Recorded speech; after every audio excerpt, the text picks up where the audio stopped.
Most players stay stuck because they're missing out on these three simple tricks to take your solos from an amateur sound to a pro sound. Let's check it out. So idea number one is the pro choice note cheat.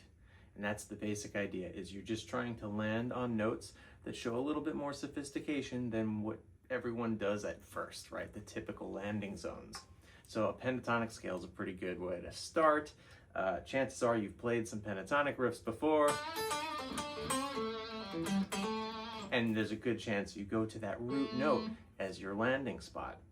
So the idea is to now replace that landing zone with something that shows a little more sophistication, like the third, for example. It could also be something more interesting like the ninth. Those things will make you sound more melodic. So in the case of an A chord or an A7 chord, the third of A, if you were to play a major scale from A, the third note is C sharp. And you can see it right in the middle of that chord. So that will give you a more sophisticated spot to land on if you use it artfully, right? So instead of doing this,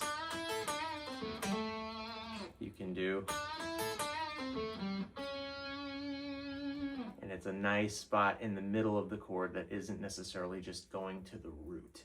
So that's a pretty cool trick that can make your solo sound more like you know what you're doing and a little less basic. You're just getting away from the normal spots or even just completely random spots in the scale and taking guesses, and you're now going to a very well-defined, nice sounding melodic piece.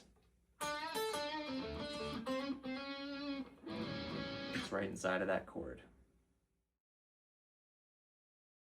And now simple idea two. The second idea is to use micro bends and vibrato to your advantage. And what that does is it gives you a more vocal characteristic. It's going to make you sound a little bit more like a singer, basically. So what happens is you take a very stiff run, stiff riff, right, and you add some of those little characteristics to it, and all of a sudden it comes to life. It's not stiff anymore. So for example, if I took a very simple pentatonic riff with no micro bending or vibrato or anything like that at all,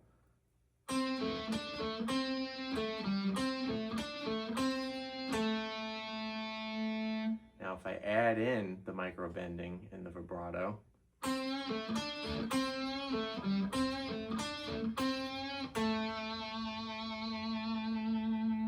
comes to life. It makes it much more interesting. So just by putting a little vibrato on any note that you're holding for an extended period of time, or even a short period of time, and also using little micro bends, you can really make your playing more interesting. And just to clarify what a micro bend is, it's a very small bend. It's not necessarily like when you bend up a whole step or a half step. It's actually less. It's in between notes. So it's a very interesting thing that we can do by pushing our strings around on the guitar that certain instruments cannot do. So little bends and vibrato will go a long way to make your solos sound less amateur and more pro. So our third idea is the pro rhythmic shift, which sounds more complicated than it is. The idea is to take something very straightforward and simple, like you normally might run straight up or down a scale, or a more complicated riff. It could be any riff, and you add a more interesting rhythm to it. And to demonstrate that, I'm going to use a very basic idea. I'm going to play straight up the pentatonic scale, which is about as boring and straightforward as it could get. And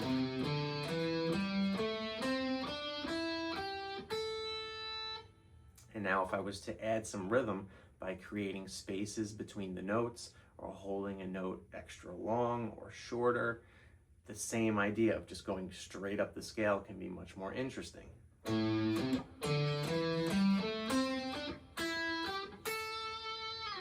So it gets more interesting by having those little spaces, little gaps. That same idea of going up the scale.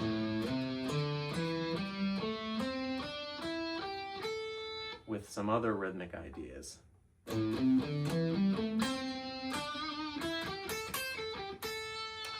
So all of a sudden, just by slowing up, speeding down, maybe doing triplets, doing eighth notes, those rhythmic ideas can change the idea, even if it's something as simple as going straight up or down the scale, even if it's not too interesting of a riff. So try different rhythmic ideas.